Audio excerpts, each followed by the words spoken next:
advising clients across the country. Here he is, your host, J. Christopher Boyd. Welcome back to Something More with Chris Boyd. I'm here with Jeff Perry, and our segment, this segment, we were intending to talk a little bit about life insurance. This is one of those areas that it's probably often overlooked as an important topic that not everybody really enjoys talking about life insurance, I'm sure.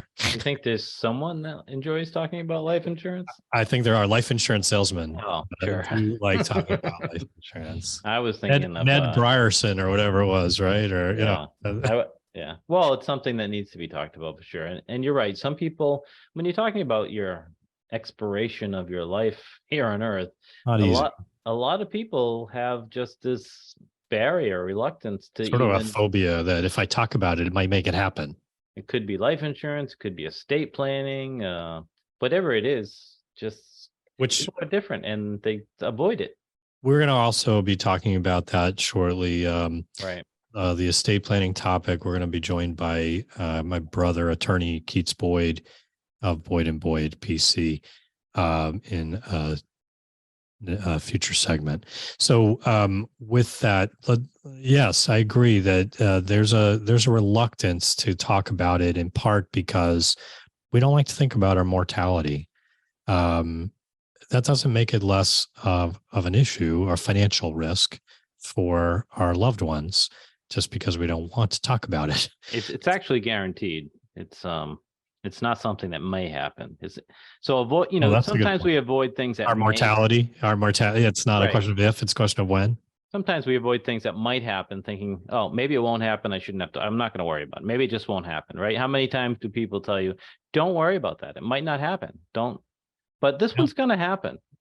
That's true. It's going to happen to all of us. And well, what you worry about, ultimately, just broad stroke, conceptual stuff. When we think about insurance, for most people, there's exceptions to this because there's different circumstances that might drive this business. Owners have different concerns and different uses and so on. But for most people who are just individuals, they want their life insurance to be a temporary tool to replace the wealth that they intend to create prior to their chance to create it.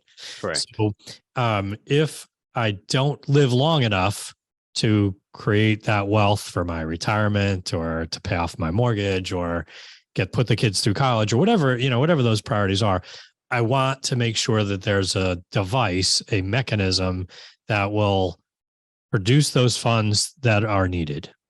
Okay. Absolutely. A protection in case it comes before we expect it to. Yeah. And so ultimately we all, in our mind's eye, picture ourselves living into our 80s, 90s, maybe, whatever, or even longer. I don't know.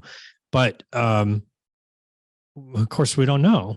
Right. And we are reminded of that frequently with our family and friends and community individuals that we know. Absolutely. We're reminded of it, that life it's fragile. And I've had recent experiences where someone we know had been informed about brain cancer. Somebody else we knew had pancreatic cancer. Given both of those were terminal diagnoses. Mm-hmm. Someone we know recently suddenly had an aneurysm. Right. There's lots of things that can happen unexpectedly that do cause you to recognize. Should cause you to recognize your mortality. Right. And as much as in our 20s and 30s, we don't expect it anytime soon. There are anomalies, car accidents, cancer diagnosis, or fill in the blank, right? Things that we don't expect can happen. I think when those things happen, or when things happen in our lives, such as we get married, we have children, we take on a lot of debt, maybe we buy a house. These are these times, even if mortality is seemingly decades down the road, these subjects such as life insurance should come to our minds. For example, if I'm a young father, Father's Day here, right? If I'm a young father and I just got married, had a house, bought a bought a big mortgage with it, and now I'm having a child. What happens if I get hit by a bus, right? Yeah. So, Yeah. The proverbial bus, right? right. What's going to happen to my family? What's going to happen You, to my wife, my children? they say, life insurance is only for people that love someone. Yeah. If you don't care, I suppose you don't care to pay for the expense of something that you may not need. But if you do care, you want to make sure that there's enough to just in case, right? So, Absolutely. Is there um, someone that is depending on your income? right, right. So that's now that's a good point though. Someone who's single and has no dependence, Right. financial dependence, right? People that are intertwined with their financial life. That's a different story, I think. Realistically, their need for life insurance may be more limited, right? There may be some, but it may be far less consequential. Absolutely.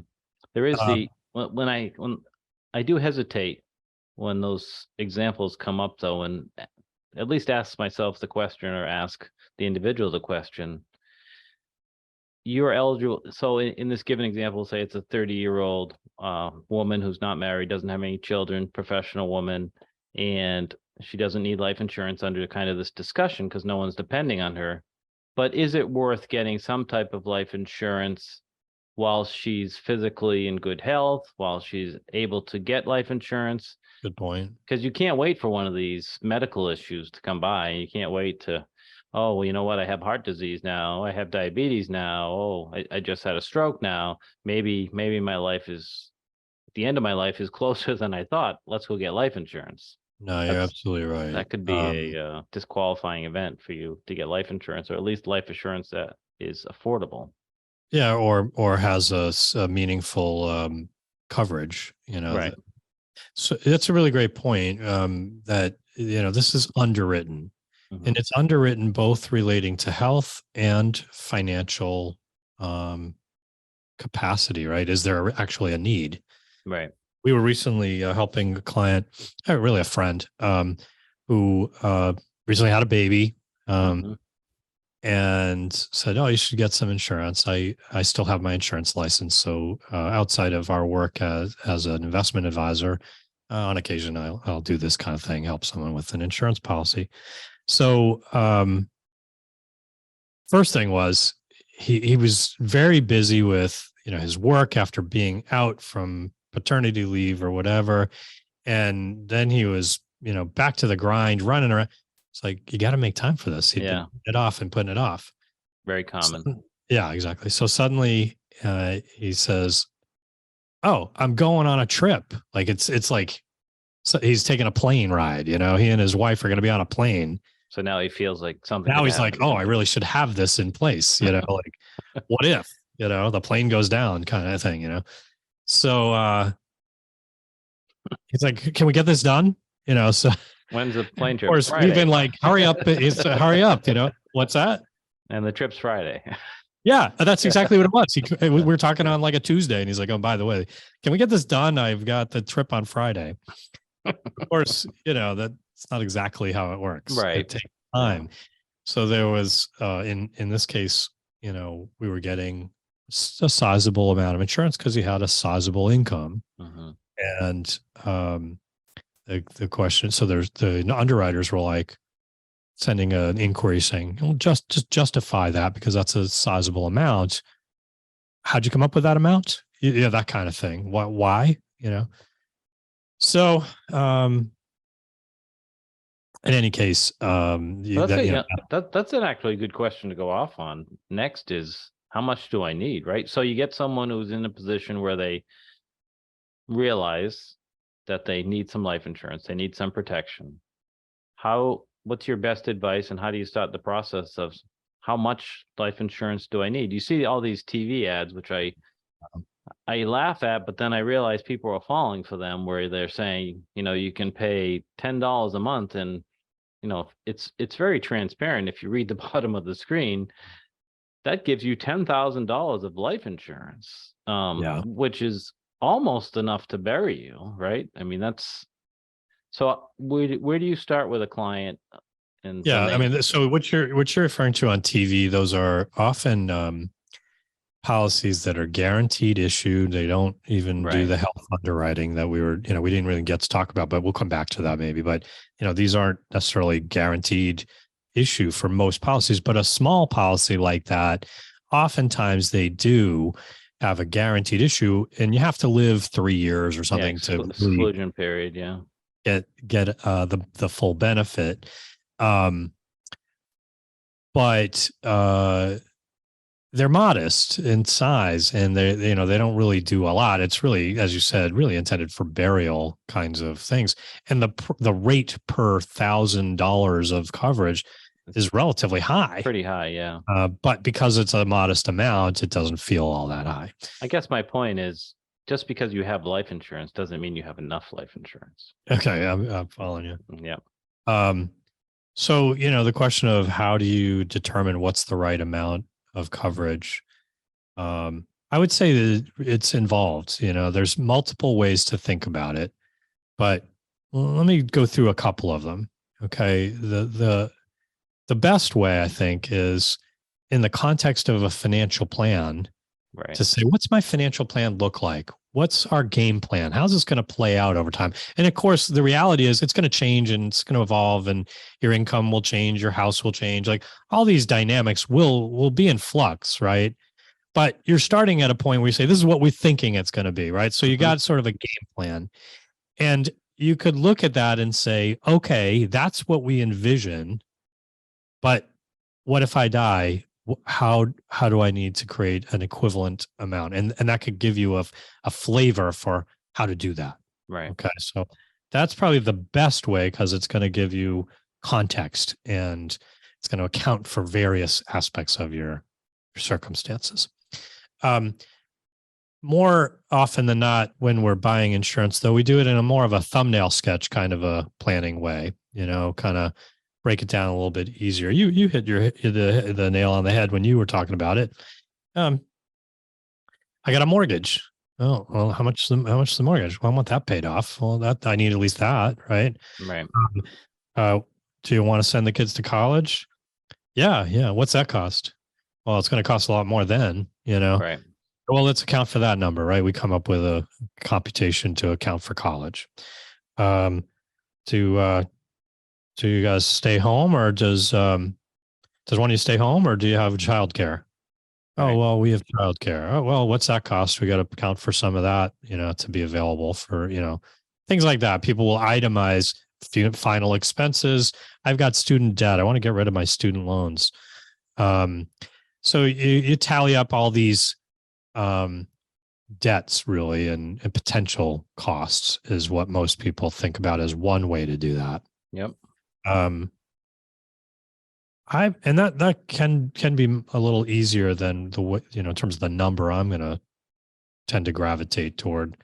I tend to go toward the idea of, I want to create a money machine that if I'm not alive, I want to have this money machine that's going to create my income in my place. Like, how much money do I need in a lump sum to create an income stream to support my family in the way that it's supported now?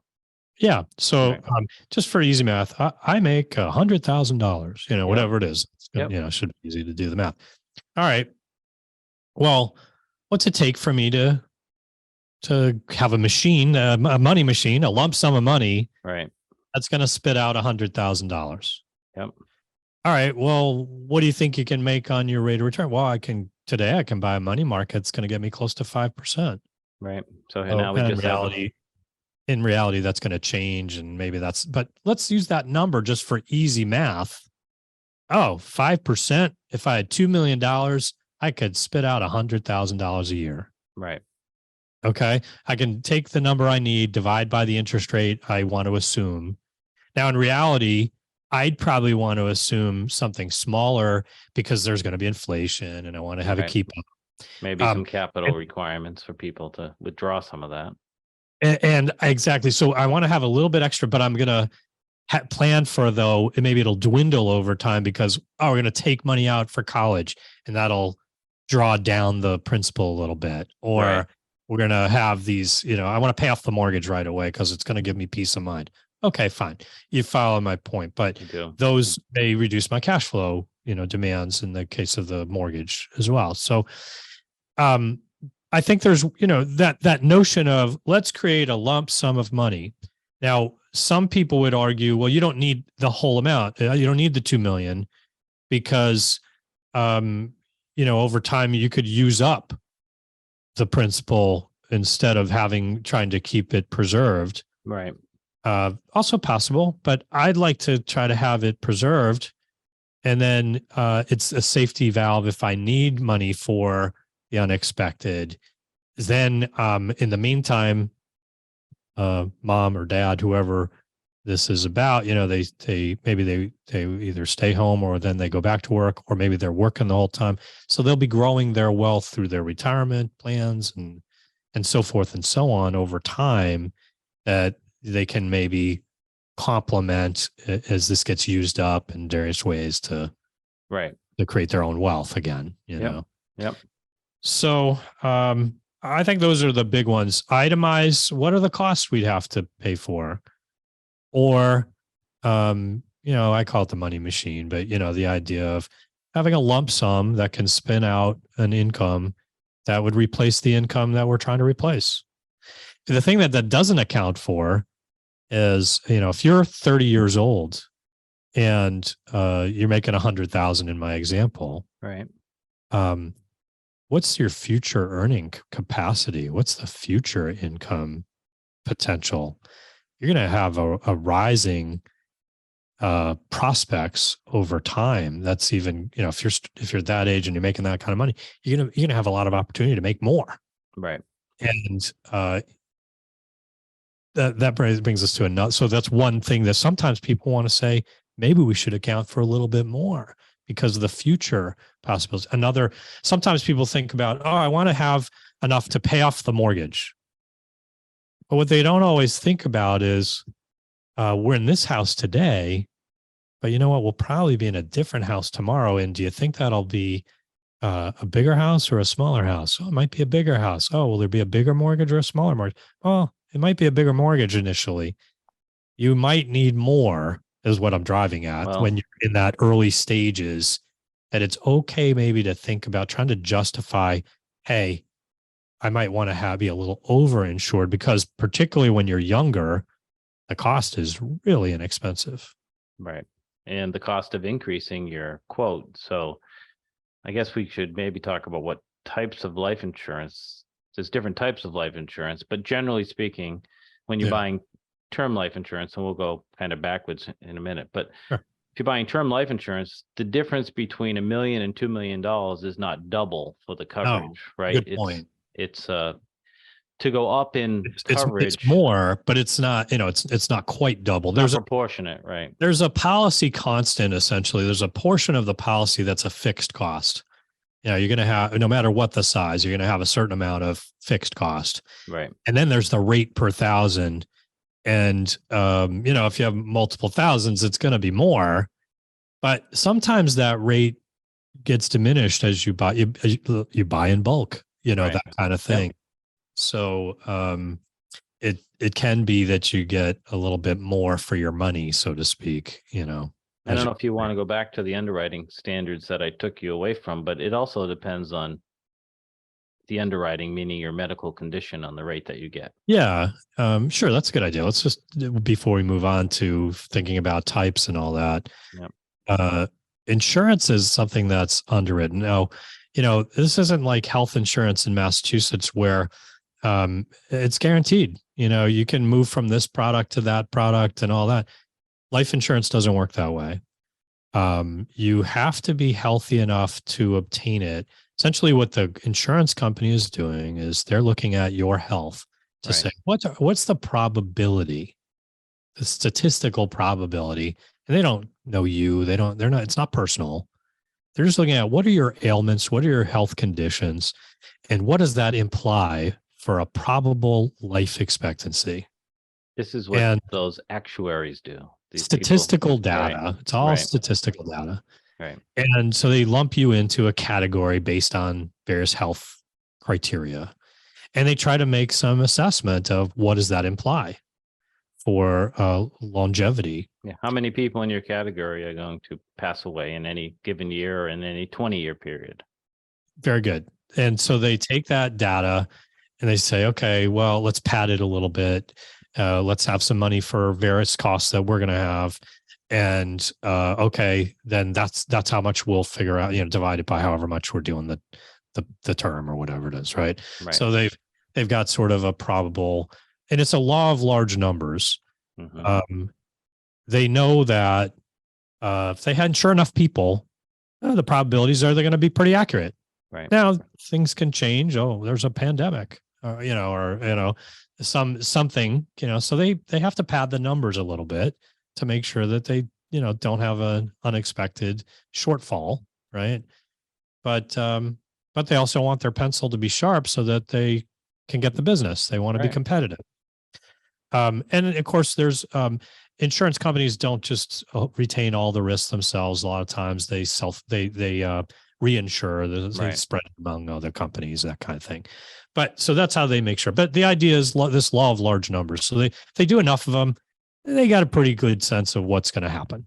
Okay. And of course, we've been in a prolonged period where people are living longer. So it's kind of the wind's been at their backs. Right. So it's worked out a little better probably than they expected. So they do like a medical review, and they do. You have to. Yeah. So there's a process. So when you say I want some insurance, depending on the amount, there's different criteria. With each company's different, but they have different criteria of what do they need to know before they decide to issue the policy. So you're getting that $10,000 policy.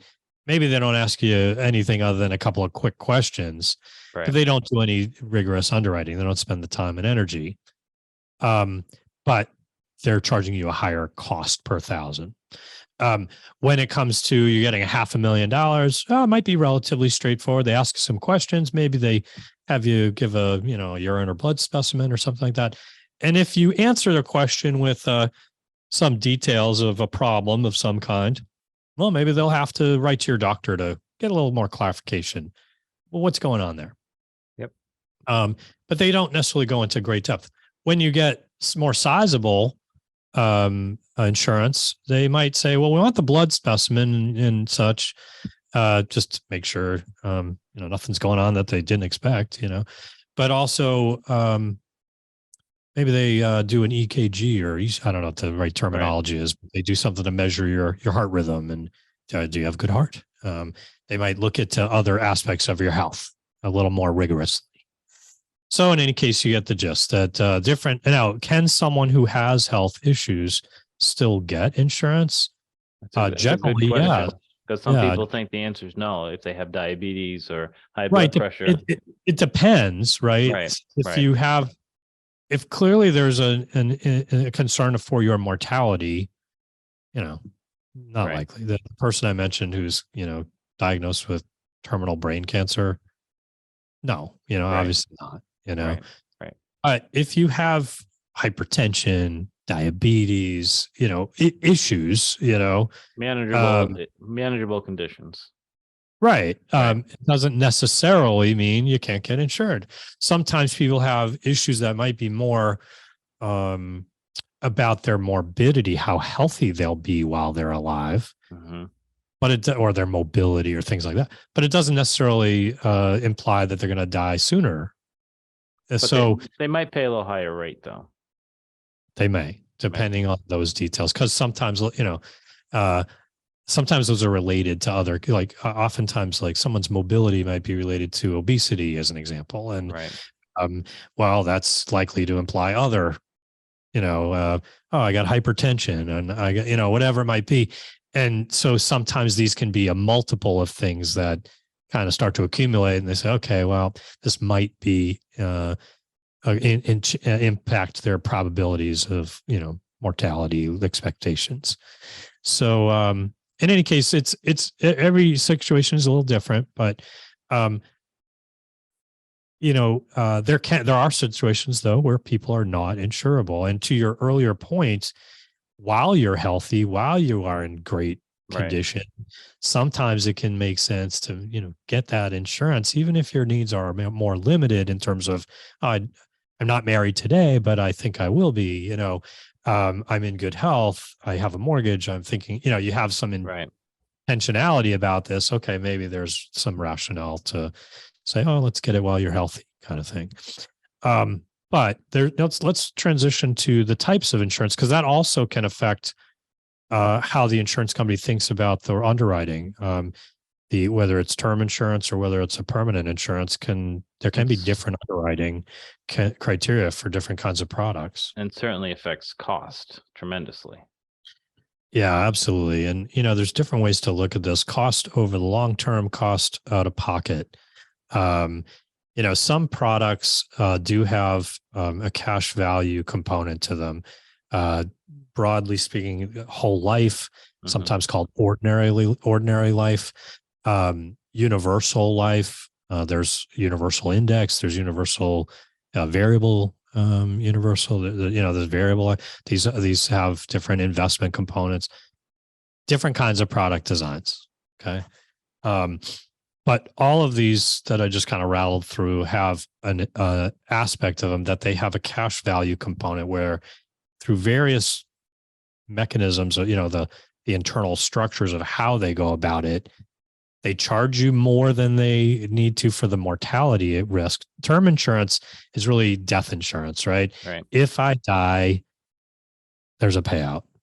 And it's more like your auto coverage. You hope not to have a car accident, but just in case, you've got insurance to help cover the costs of the repair or the liability or whatever the particular issues are, right? Yep. So you don't buy it hoping to have an accident. You buy it for protection for a given Just period in of time. case. Right. Right. So that's the way term insurance is. It's death insurance. Oh, if I die, just in case. Lowest cost also. Lower out of pocket cost, Yep. right? The monthly Lowest premium or annual expense. and temporary. For a given temporary. period of time. Our goal with term insurance is we're going to buy just the coverage we need, and we're going to invest in a way that we think is the best way to invest with, the product design, stocks, bonds, whatever it is, or funds, whatever we're going to do, we're going to go do that as our investments. Yes. And we're going to buy our term insurance as our insurance. Separately. Yep. And eventually our investments are going to grow and we don't need the insurance, is the mindset. Right. So Okay. if you just got married, you're having your first child, you might buy a 20-year term to get you through the raising of the children and through a period of wealth accumulation, for example. Right. So permanent insurance, though, has a cash value component to it. And although it may work in different ways as to how it is created, how much of your premium goes where, essentially it is designed with the intent that it's going to combine some of these aspects. I'm going to have a portion that's intended for death benefit, but there's a portion that's intended for investment or accumulation of some cash value, some wealth within the policy. And sometimes these products, if we had a permanent need, an estate planning need, or sometimes in business, there's a desire to mingle these kinds of intentions of some savings component with a death benefit purpose. There can be virtue to having them combined. But in most instances, we prefer to separate those because we think we can do better than what an insurance product will do, because there's a lot of layers of cost built within it and not always as transparent as we might do separately. Right. So, but there are times when it can have a purpose and a function. And sometimes people like to think of a permanent insurance as ownership, whereas term insurance is renting, and that, with the ownership, it grows in equity. The internal value grows over time. It's a way to think about it. But we would say, you and I would say, that's fine. But if I can take that money and do it separately, I'm probably going to do a better job and get better returns. Now, there's tax components to all this that muddies the waters. But usually when people try to get money out of a life insurance product, they have to borrow the money out, Right. which is a loan that has cost to some extent, maybe relatively neutral, the cost, but in terms of what you're getting credited in the policy and what you're pulling out, but there's some cost. And it can be, I've seen this happen where it gets to a point where the cost is so great, the policy runs the risk of falling apart. So these other types of insurance are very expensive for premium. Now, whether or not there's an investment component, put that aside for a minute. But if this, in our previous example, a woman needs $2 million of life insurance, it's going to be very expensive for her to get a $2 million death benefit using these other types of life insurance. Much more manageable with a term insurance product. Right. Now, of course, depending on age, right? As you age, it's always going to be cheaper for term, but ultimately, it gets more costly as you age because the mortality probabilities go up, right? So, sure. In any case, we actually have run out of time, but great discussion. We can always talk more about. There's a lot to cover, right? There is. We can talk more about this another time, but we have to run. We will be back with another hour in our next segment. Stay with us. You're listening to Something More with Chris Boyd, Financial Talk Show. Asset Management Resources, LLC, and J. Christopher Boyd, CFP, provide investment advice on an individual basis to clients only. Proper advice depends on a complete analysis of all facts and circumstances. The information given on this program is in the nature of general financial comments and cannot be relied upon as pertaining to your specific situation. AMR, LLC cannot guarantee that using the information from this show will generate profits or ensure freedom from loss. Listeners should consult their own financial advisors or conduct their own due diligence before making any financial decisions.